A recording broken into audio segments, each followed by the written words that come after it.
All right, now that hopefully if you applied for a PPP loan, by now hopefully you've at least heard if you've been accepted and maybe even been funded. So I wanted to record this short video to talk a little bit about the using of the funds as well as how the forgiveness might work, at least what we know right now when it comes to forgiveness. So I'm going to go through the basics. I know that everybody's going to be slightly different in this, but give you an idea of the basics on how it works. So let's talk about it. So we've got the basics. So your loan proceeds can be used for a couple of things. The main thing being obviously wages. Payroll costs is what the term they use. So that's going to be wages. It's going to be your state and local payroll taxes, so your state unemployment insurance, health insurance premiums that you pay on behalf of your employees, as well as your retirement benefits that you pay for your employees. Remember, that's over an 8-week period beginning the day that the funds hit your bank account. So that is the first use of the funds. If you are a partnership or an LLC that's taxed as a partnership, self-employment income of the partners is considered a payroll cost. So if you pay out guaranteed payments or even payments to the partners, that would be also defined as wages. So you're able to use the loan proceeds for that. You can also pay your rent on your, if you have an office or if you own your office building, interest on the mortgage. You could also pay utilities. Now they've defined that as electricity, gas, water, transportation, telephone, and internet. And I have a little asterisk next to the transportation because still a little bit unsure on what that includes. I do believe it would include basically gas on a work vehicle. How much of a work vehicle, if you take a percentage, all those questions might come up. So for now, I might leave that out, but transportation utilities are included. And then finally, interest on other debt. So not mortgage interest, but other interest for business debt. And once again, I have a little asterisk there, mostly because we'll get to the forgiveness part. In the way the code is written, they do say that you can use the loan proceeds to pay interest on other debt. But when we get to the forgiveness, it doesn't look like that's going to be forgiven if you use it for that. So I might ignore that if you're looking about how to use this. Technically, you can, but then you'd have to pay it back, it looks like. But I just wanted to mention that because there are people who have heard that you can basically pay interest on other debt. So that's the basics on what you can use the money for. So let's talk about forgiveness and how forgiveness is going to be calculated. So obviously you've got this 8-week period. You've used the money for those allowable expenses. You get to the end of the 8 weeks. Now the question is how much of that is going to be forgiven. So let's talk about the most basic part of the calculation, which is you start with the payroll costs. Once again, payroll costs you paid over that 8-week period. And remember, payroll costs, I put that in quotes because it includes self-employment income to partners. It includes health insurance benefits. It includes retirement benefits. So it's not just wages. But we start with that number, add that up. Then we add in the other qualified expenses that we paid, the utilities, the rent. And those are limited to 25% of the total. And I'll get through a calculation a little bit later, but keep that in mind. And then you add those two numbers together, compare it to how much of a loan you got. Whichever is lower of those two numbers is going to be your potential forgiveness. And I use potential here because it can be reduced further from that. But so it's honest on the surface, a pretty basic calculation. But let's walk through it a little bit. An example. Let's pretend you qualified for a loan of $100,000. You got $100,000 deposited in your bank account, and then over the next 8 weeks, you paid out payroll costs of $80,000, and then you also paid out rent, utilities of $20,000, that's pretty easy. Your potential loan forgiveness is $100,000. You used up all the money. The other expenses did not exceed 25% of the total.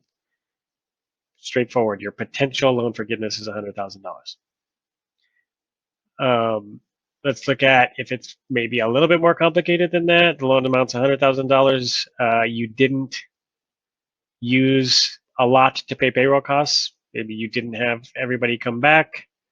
You were shut down. For whatever reason, you only used $45,000 in payroll costs for the next 8 weeks. You still had your rent and utilities being $20,000, but because of that 25% limit, you can only use $15,000 in this calculation, which is 25% of the total of $60,000 as the potential loan forgiveness. So even though the loan was $100,000 in this scenario, if you use $65,000 of that, 45 for payroll, 20 for other expenses, only $60,000 will be forgiven. And then we've got, let's just say, $100,000 loan amount. Once again, you used a good amount for payroll, $80,000, but your other expenses were $25,000. You had rent, utilities totaling $25,000. Obviously, the most that can be forgiven is the loan amount itself. So there is an extra $5,000 of rent utilities that you paid during that period that you're paying out of your own pocket rather than from the loan. So just keep that in mind. So those are the basic calculations of the potential loan forgiveness. And once again, I say potential loan forgiveness because of the fact that there is some stipulations about things that might reduce how much of the loan is forgiven. And there are mainly two stipulations there. The potential forgiveness is going to be reduced if you either reduce your number of employees based on full-time equivalents. That's what FTE is. So if you don't either keep or bring back as many employees as you had before, and we'll talk about what before means and what full-time equivalent means in a second. But if you reduce your headcount, basically reduce your number of employees, then your forgiveness could be reduced. It could also be reduced if you reduce any individual employee's wages by more than 25%. So if you bring somebody back but don't pay them as much as they were earning before, then your forgiveness could be reduced as well. So those are the two things to keep in mind when it comes to calculating your potential forgiveness. And I'll go into a little bit more detail coming up. There also is this a safe harbor, if you will, on this, that if you don't, for some reason, if you do reduce your number of employees, or if you do reduce an employee's wages by more than 25%, they have said that if you return it back to quote unquote normal by June 30th, then you won't have to calculate this reduction. There's a lot of questions on what exactly that means, so I'm not going to get into that safe harbor, but and I would assume that most businesses that are affected that are not planning on getting back to full strength by June 30th, but there is that in there, so keep that in mind. Like I said, I'm not going to get into detail on that because there's still a lot of questions, but let's talk a little bit about both of these potential reductions. So let's say reduction in employees. So in order to calculate that potential reduction, the first thing you're going to want to do is what they say is that you can have two different look back periods to determine what basically your pre-disaster level of employment was. What you need to do is calculate your full-time equivalent employees for two different time periods. One is February 15th, 2019 through June 30th, 2019. So you need to go back basically a year ago and over this time frame calculate how many full-time equivalents you had. Separately, you also need to go back to January 1st, 2020 and February 29th, 2020, so basically beginning of the year, and do the same thing, calculate how many full-time equivalents you had over that time period. And what is a full-time equivalent? So basically anybody who works more than 30 hours per week So not 40, but 30 hours per week. If somebody works more than 30 hours per week, they are one full-time equivalent. So you might have, say, 3 people who work more than 30 hours a week and 2 part-timers that only work 15 hours a week. Those 2 part-timers would equal 1 full-time equivalent. So you basically take all the full-time equivalents, they're each worth 1. Everybody who isn't a 30-hour per week person, you do a percentage. So somebody might be a half of a full-time equivalent or a third of a full-time equivalent based on how many hours they work in a regular week. And remember, you're looking over these 2 different time periods. So you want to do that kind of first thing before you even start, rehiring or paying people, just to determine where do I have to get. And then you're going to compare, when all is said and done, what you're going to do is compare over this 8-week period after you receive the funds, how does it compare to this baseline? You get to use the lower of those 2 numbers. So that's nice.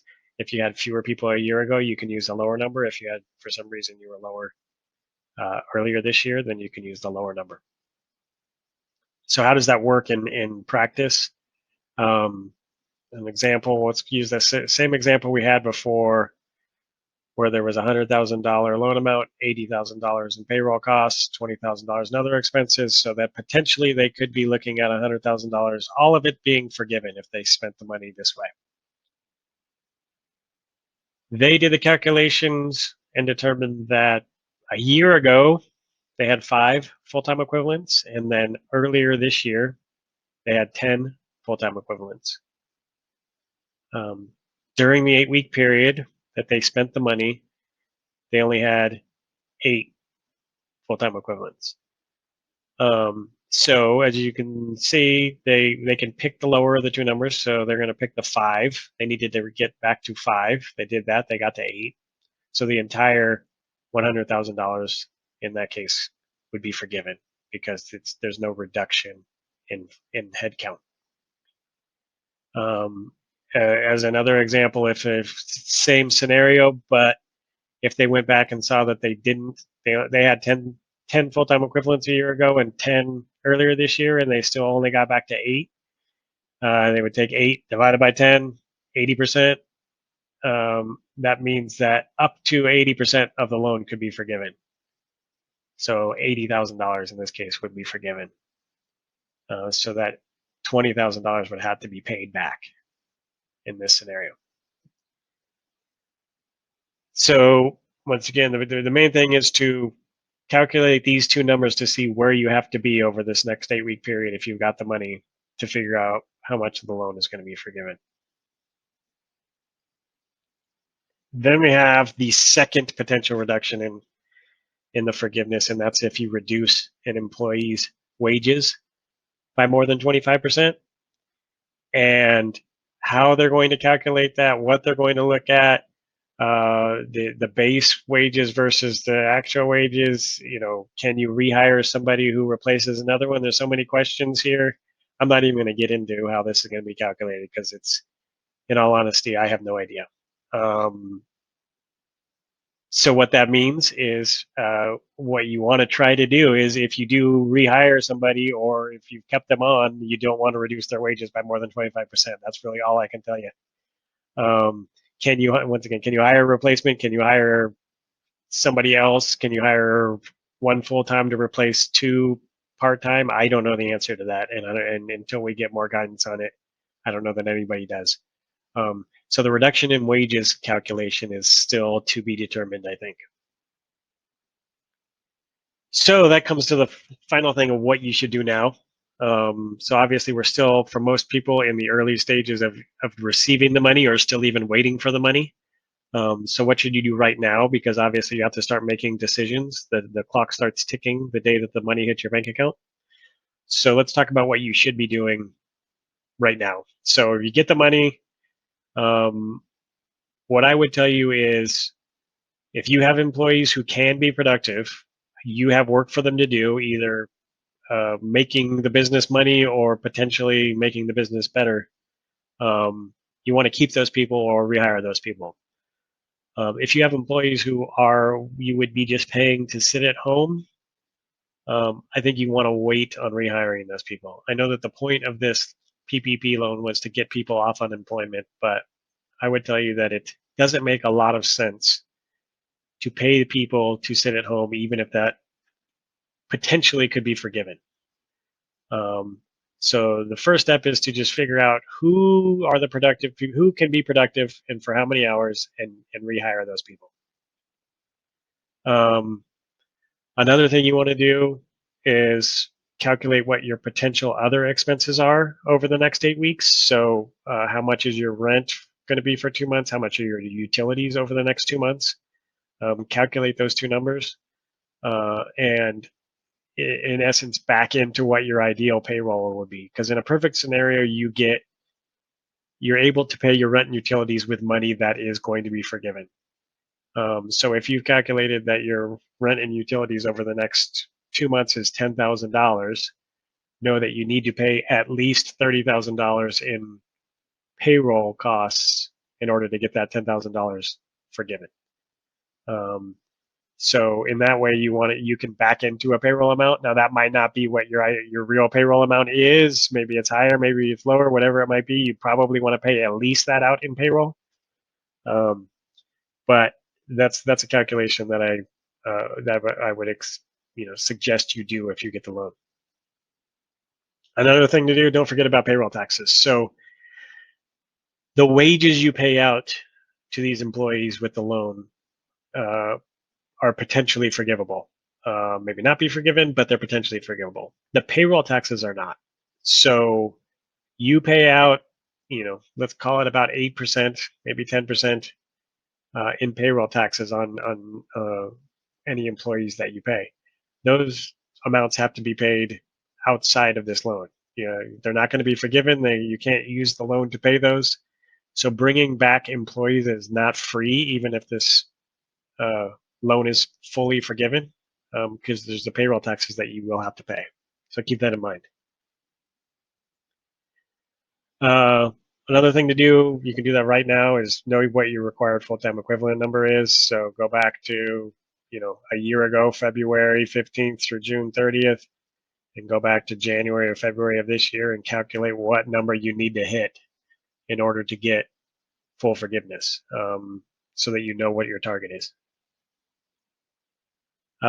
Definitely keep up on the latest developments. There's guidance coming out every day. Hopefully it comes out quicker now, in order to determine, what are the banks going to look at, what are they going to be required to look at for forgiveness. I will, at Numberwise, we'll try to keep everybody informed, but the information comes out quickly, so keep your eyes and ears open for the latest developments. And then finally, just keep good records. Now, there are people who say that you should have a separate bank account for this loan. I think, you could go that route. I think it might be overkill. It's definitely the bookkeeping habits that you've already have, or if you already have a bookkeeper, that's great. Those, you want to make sure that the expenses are being tracked correctly. Make sure that you're able to run the payroll reports at the end of the 8 weeks. That's going to give you the information you need, the full-time equivalents, the wages paid, the health insurance benefits, the retirement benefits, and then your utilities and rent. You're going to want to make sure you have copies of those, the lease itself, the rent payment backup, the utility bills. So you want to make sure you keep all those, because that's what the bank's going to want to see at the end of the 8 weeks when you request a forgiveness. So hopefully this gives you a little bit more guidance on what you can be doing now, how to spend the money. Obviously, like I said, new information is coming out. Things might change tomorrow that changes some of these, but we'll keep you up to date. And definitely, if you have any questions, you feel free to email me, reach out on Twitter. Check our website. We do have a COVID-19 resources page where we'll be updating everybody as soon as we hear anything. So hopefully this helps out. Definitely let me know if you have any questions. Thanks.